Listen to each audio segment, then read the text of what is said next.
Hello दोस्तों, आपका स्वागत है आपके अपने चैनल बिना से स्टडी यूपी बोर्ड में। तो दोस्तों आज का हमारा टॉपिक है क्लास 12 केमिस्ट्री चैप्टर 5 पृष्ठ रसायन। दोस्तों आज के वीडियो में हम इस टॉपिक के पृष्ठ रसायन चैप्टर के सबसे इम्पोर्टेंट टॉपिक हार्डी-सुलजे का नियम, आज हम इस नियम को पढ़ेंगे अच्छी तरह से। दोस्तों आप वीडियो में लास्ट तक बने रहिएगा, आपको वीडियो देखने के बाद ये टॉपिक अच्छी तरह समझ में आ जाएगा। तो आइए वीडियो को स्टार्ट करते हैं। देखिए हार्डी-सुलजे का नियम क्या है। अधिक मात्रा में वैद्युत अपघट्य मिलाकर किसी कोलाइडी विलयन की स्कंदन क्रिया के लिए हार्डी-सुलजे ने निम्नलिखित दो नियम दिए, जिन्हें हार्डी-सुलजे का नियम कहते हैं। क्या देखिए, कोई कोलाइडी विलयन रहता है तो उसमें हमें क्या वैद्युत अपघट्य मिलाना पड़ता है। तो अल्प मात्रा में तो वैद्युत अपघट्य मिलाना उसमें आवश्यक है, लेकिन अगर हम अधिक मात्रा में वैद्युत अपघट्य उसमें मिला देंगे तो क्या अवक्षेपित हो जाएगा। अवक्षेपित का मतलब वो ठोस अवस्था में बन जाएगा। तो ये हमारा क्या इस क्रिया के लिए हार्डी-सुलजे ने दो नियम दिया है। तो आइए हम दोनों नियम को देखते हैं। उन्होंने जो नियम दिया उसे हार्डी-सुलजे का नियम कहते हैं। आइए देखते हैं। हार्डी-सुलजे एक वैज्ञानिक थे जिन्होंने यह नियम दिया। आइए देखते हैं पहले पहला नियम। देखिए पहला नियम क्या है कि देखिए कोलाइडी विलयन के स्कंदन के लिए मिलाए गए वैद्युत अपघट्य के वह आयन सक्रिय होते हैं जिनका आवेश कोलाइडी कणों के आवेश के विपरीत होता है। देखिए मान लीजिए कि हमारा ये कोई कोलाइडी विलयन है, ये हमारा कोई क्या है कोलाइडी विलयन है। तो अब पढ़िए परिभाषा को, इसके पहले नियम को कि कोलाइडी विलयन के स्कंदन के लिए, उसको स्कंदन करने के लिए, कोलाइडी विलयन के स्कंदन के लिए मिलाए गए वैद्युत अपघट्य, स्कंदन का मतलब उसे अवक्षेप करने के लिए स्कंदन की आवश्यकता पड़ती है। तो कोलाइड विलयन के स्कंदन के लिए मिलाए गए वैद्युत अपघट्य के वह आयन सक्रिय होते हैं जिनका आवेश कोलाइडी कणों के आवेश के विपरीत होता है। तो देखिए हमारा कोलाइडी विलयन है, मान लीजिए इसमें जो हमारा कोलाइडी कण है इस पे प्लस आवेश है, धनावेशित है। तो जब कोलाइडी कण धनावेशित होगा तब जब हम उस पे वैद्युत अपघट्य के जब इसमें हम ऋण आयन के कोई कण इसमें मिलाएंगे तभी यह सक्रिय होगा। अगर हम धन आयन का कण मिलाएंगे तो यह सक्रिय नहीं रहेगा, यह निष्क्रिय ही रहेगा। तो अगर ये कोलाइडी कण ऋण आयन है तब हमें धन आयन मिलाना पड़ेगा, मतलब कि कोलाइडी विलयन में जो कण है उस पर जो आयन है हम उसके विपरीत आयन मिलाएंगे तभी यह सक्रिय होगा। ये हमारा है हार्डी-सुलजे का प्रथम नियम, पहला नियम। तो आपको यह समझ में आ गया होगा। तो अब आइए देखते हैं हम दूसरा नियम क्या होता है। देखिए दूसरा नियम क्या है हार्डी-सुलजे का। देखिए ये है हमारा हार्डी-सुलजे का दूसरा नियम। तो देखिए इसमें क्या कह रहा है कि साल का मतलब होता है कोई कोलाइडी विलयन, उसी को हम क्या कहते हैं सॉल। तो सॉल के स्कंदित करने वाले आयन की शक्ति आयन की संयोजकता पर निर्भर करती है। उसको स्कंदित करने वाले जो आयन होते हैं उनकी शक्ति मतलब उनकी ताकत जो होती है, मतलब कितना स्कंदित करेगा, ये उनकी संयोजकता पर निर्भर करती है। उनकी संयोजकता जितनी अधिक होगी वो उतना अधिक ही स्कंदन क्षमता उसमें अधिक होगी, वह उतना अधिक ही तेजी से स्कंदन करेगा। देखिए क्या कह रहा है कि साल को स्कंदित करने वाले आयन की शक्ति आयन की संयोजकता पर निर्भर होती है। समान संयोजकता वाले आयन की स्कंदित करने की शक्ति तथा मात्रा समान होती है। जैसे कि अगर आप जैसे कि जिसकी संयोजकता समान है, जैसे कि किसी की संयोजकता एक है किसी अणु की, तो आपने पहले उस अणु को इसमें मिलाया फिर दूसरे अणु को मिलाया, तो दोनों की स्कंदन क्षमता जो होगी वो शक्ति और समान होगी। तो जब शक्ति समान होगी तो दोनों जो हैं एक ही मात्रा में अलग अलग मात्रा में स्कंदित करेंगे। और देखिए क्या अधिक संयोजकता वाले आयन की स्कंदन क्षमता अधिक होगी। जिस आयन की संयोजकता अधिक होगी वह और उतना अधिक स्कंदन करेगा। तो आइए देखते हैं, मान लीजिए कि हमने माना हमारा कोई सॉल है, हमारा कोई सॉल देखिए क्या है AS2S3, ये हमारा कोई कोलाइडी विलयन है। देखिए मान लीजिए इसमें हमारा क्या है AS2 और S3, मान लीजिए इसमें हमारा घोला हुआ है कोलाइडी विलयन।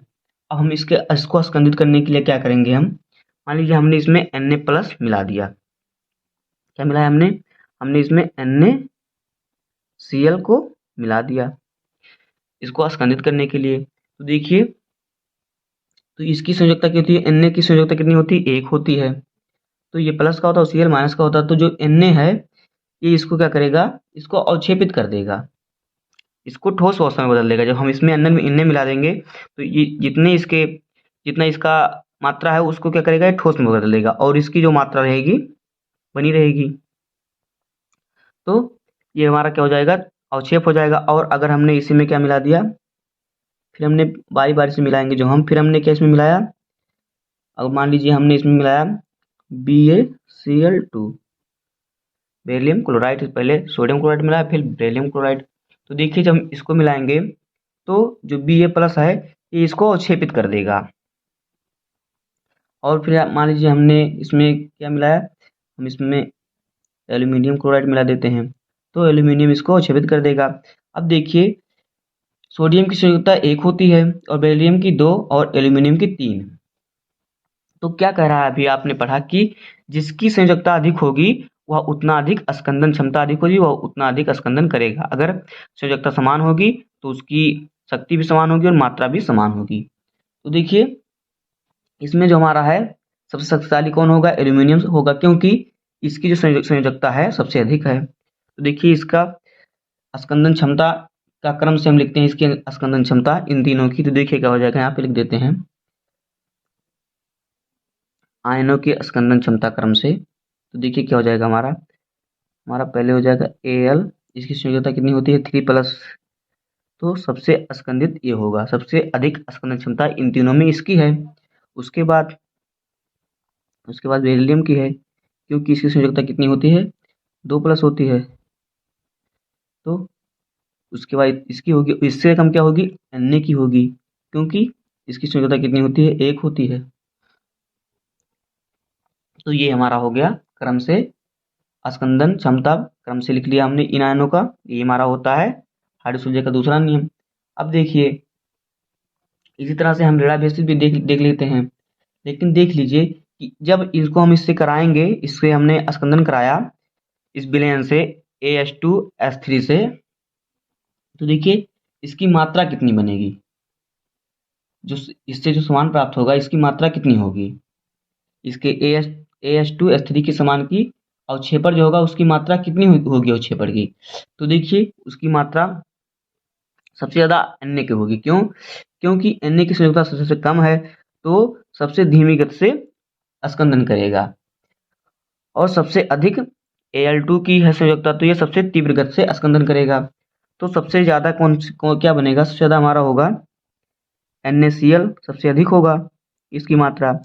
और इसके बाद होगी बेरिलियम क्लोराइड की मात्रा सबसे अधिक होगी, और इसके बाद इससे कम होगी किसकी, एल्यूमिनियम क्लोराइड की मात्रा इससे भी अधिक होगी। तो सबसे अधिक Na की होगी, फिर बेरिलियम की होगी और फिर होगी एल्यूमिनियम की। क्योंकि इसकी संयोजकता सबसे अधिक है तो ये सबसे अधिक सक्रिय है, स्कंदन करेगा सबसे अधिक, सबसे तेजी से स्कंदन करेगा। तो ये हमारा हो गया धन आयनों के लिए। अब हम देखते हैं ऋण आयनों के लिए। तो देखिए ऋण आयनों के लिए देखिए क्या हो जाएगा हमारा, पहले हम लेते हैं क्या, मान लीजिए इसमें हमने फास्फेट मूलक मिलाया, तो इस पे होता है इसका फास्फेट मूलक का PO4 होता है और इस पे -3 इसकी संयोजकता होती है। तो सबसे अधिक सक्रिय ये होगा, उससे कम सक्रिय क्या होगा, देखिए मान लीजिए हमने ले लिया सल्फर ऑक्साइड, तो SO4 इसकी संयोजकता कितनी 2- हो जाएगी। और क्या ले लिया हमने, क्लोराइड ले लिया, तो इसकी संयोजकता हो जाएगी क्या माइनस में, क्योंकि 2 8 16 और 1, तो इसकी संयोजकता -1 होती है क्लोरीन की। तो यही हो जाएगा हमारा क्या, इस पर माइनस चार्ज होता है क्लोरीन पर, -1 चार्ज होता है, SO4 पर होता है -2 चार्ज, और PO4 पर -3 चार्ज होता है। ये हमारा क्या है, ये हमारा है फास्फेट मूलक, और ये हमारा क्या है, ये हमारा है सल्फर ऑक्साइड, ये हमारा क्या है, हमारा है क्लोराइड या क्लोरीन। तो यही हमारा होगा क्या, हाइडी सुलजे का दूसरा नियम। कि क्या होता है कि जिसकी संयोजकता सबसे अधिक होगी उसकी अस्कंदन क्षमता सबसे अधिक होगी, और जिसकी अस्कंदन क्षमता सबसे अधिक होगी वह जो होगा कम अवक्षेप करेगा। मतलब उसकी अवक्षेप की मात्रा, उसकी करने की अवक्षेप करने की, अस्कंदन करने की क्षमता तो तीव्र होगी, लेकिन जो जो उत्पन्न अवक्षेपण की मात्रा होगी वो कम होगी। तो ये हमारा होता है हार्डी-सुलज़े का नियम। तो दोस्तों उम्मीद है कि आपको यह वीडियो पसंद आया होगा और यह टॉपिक अच्छी तरह समझ में आ गया होगा।